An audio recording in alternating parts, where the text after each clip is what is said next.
Magandang hapon po. Ito po ang resulta ng Lotto Draw ng 5 p.m.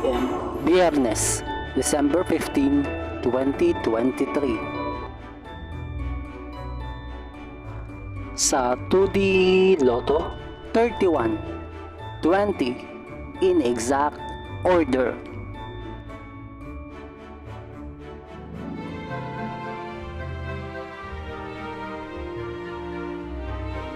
Sa 3D Lotto, 1, 8, 0 in exact order.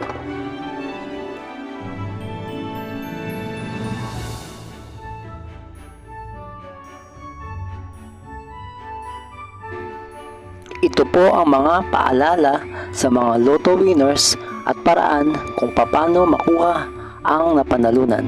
Ito po ang mga paalala sa mga Lotto winners at paraan kung paano makuha ang napanalunan.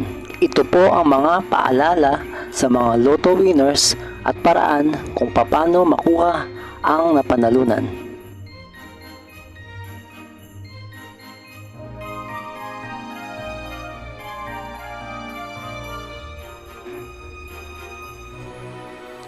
Kung nagustuhan mo ang video ito, please like, share, at isubscribe mo na yan para lagi ka updated sa mga bagong Lotto results ngayon. See you again later at 9 p.m. Lotto results para sa 2D Lotto, 3D Lotto, 4D Lotto, 6D Lotto, Super Lotto, Mega Lotto, Lotto 642, Grand Lotto, at Ultra Lotto. Thank you for watching this 5 p.m. draw Lotto results.